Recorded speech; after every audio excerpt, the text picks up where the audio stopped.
ஜென்மம் நிறைந்தது சென்றவர் வாழ்க, சிந்தை கலங்கிட வந்தவர் வாழ்க, நீரில் மிதந்திடும் கண்களும் காய்க, நிம்மதி நிம்மதி யோவிடம் சூழ்க.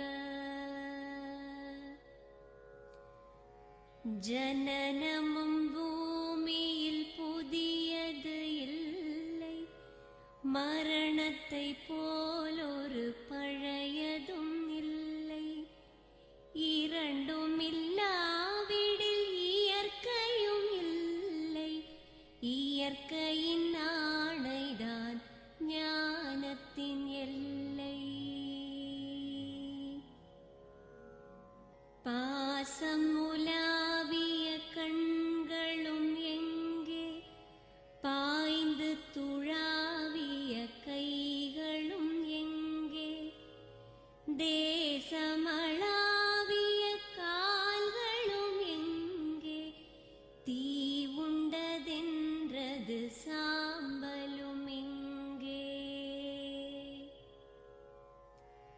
கண்ணில் தெரிந்தது காற்றுடன் போக, மண்ணில் பிறந்தது மண்ணுடன் சேர்க.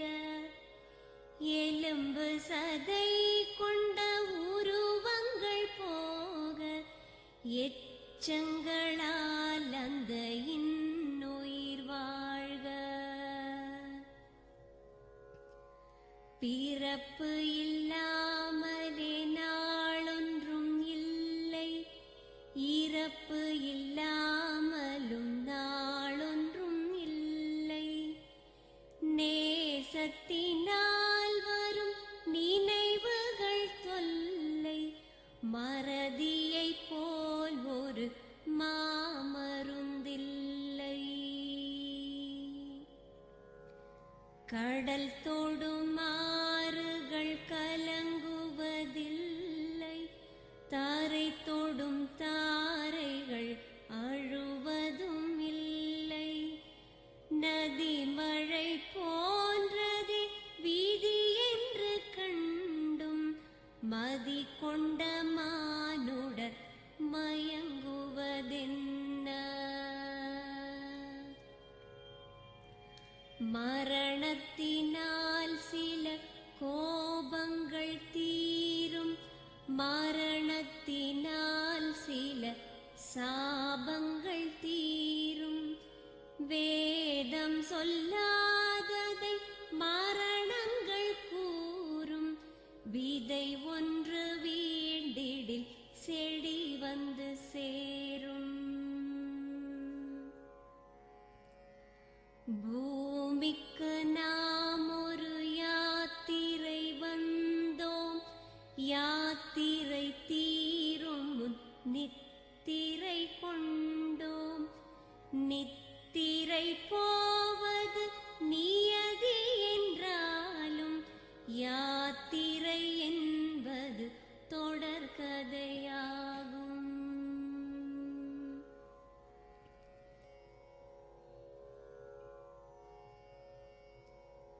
தென்றலின் பூங்கரம் தீண்டிடும் போதும், சூரிய கீற்றொளி தோன்றிடும் போதும், மழலையின் தேன்மொழி செவியுறும் போதும், மாண்டவர் எம்முடன் வாழ்ந்திடக்கூடும்.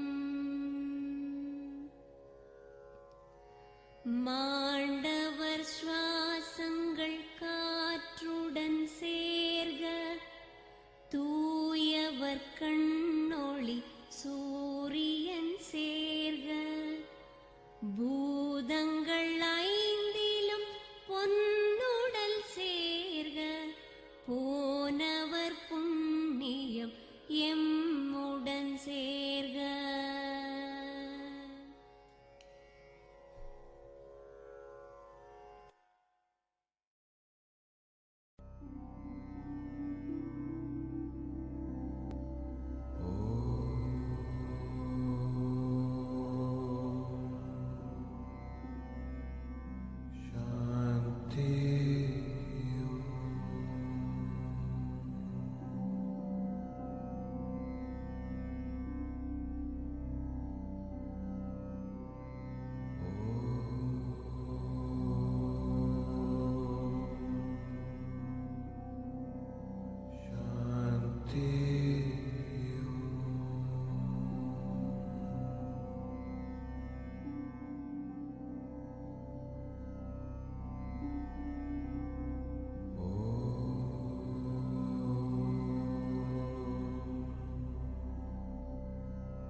சிந்தை கலங்கிட வந்தவர் வாழ்க, நீரில் மிதந்திட ஜனனமும் பூமியில் புதியது இல்லை, மரணத்தை போலொரு பழையதும் இல்லை, இரண்டும் இல்லாவிடில் இயற்கையும் இல்லை, இயற்கையின் ஆணைதான் ஞானத்தின் எல்லை. பாசம் உலாவிய கண்களும் எங்கே, பாய்ந்து துழாவிய கைகளும் எங்கே,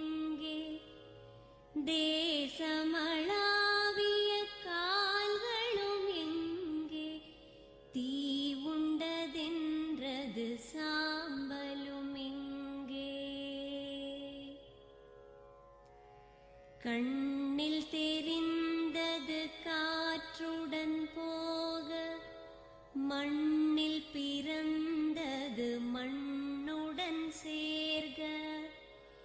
எலும்பு சதை கொண்ட உருவங்கள் போக, எச்சங்களால் அந்த இன்னுயிர் வாழ்க. பிறப்பு இல்லாமலே நாளொன்றும் இல்லை, இறப்பு இல்லாமலும் நாளொன்றும் இல்லை. நேசத்தினால் வரும் நினைவுகள் தொல்லை, மறதியை போல் ஒரு மாமருந்தில்லை. கடல் தொடும் ஆறுகள் கலங்குவதில்லை, தாரை தொடும் தாரைகள் அழுவதும் இல்லை. நதி மழை போன்றதே வீதி என்று கண்டும், மதி கொண்ட மானுடர் மயங்குவதென்ன. மரணத்தினால் சில கோபங்கள் தீரும், மரணத்தினால் சில சாபங்கள் தீரும். வேதம் சொல்லாததை மரணங்கள் கூறும், விதை ஒன்று வீண்டிடில் செடி வந்து சேரும். பூமிக்கு நாம் ஒரு யாத்திரை வந்தோம், யாத்திரை தீரும் முன் நித்திரை கொண்டோம். நித்திரை போவது நியதி என்றாலும், யாத்திரை என்பது தொடர்கதையாகும்.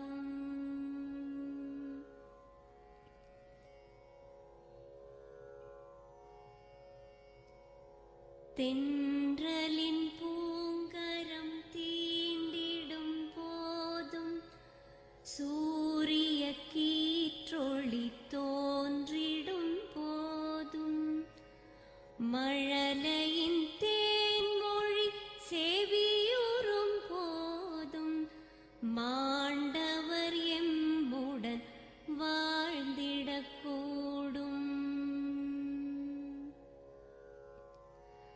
மாண்டவர் சுவாசங்கள் காற்றுடன் சேர்க, தூயவர் கண்ணொளி சூரியன் சேர்க. பூதங்கள் ஐந்திலும் பொன்னுடல் சேர்க, போனவர் புண்ணியம் எம்முடன் சேர்க.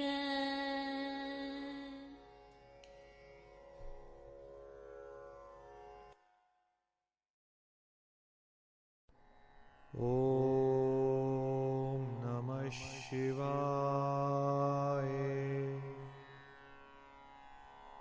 Om Namah Shivaya.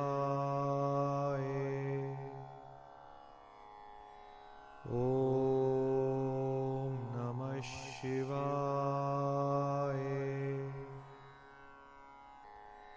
Om Namah Shivaya.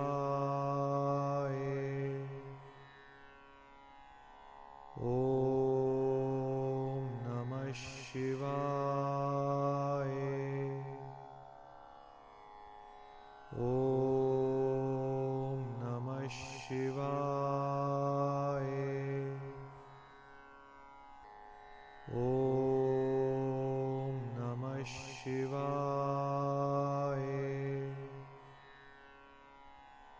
Om Namah Shivaya.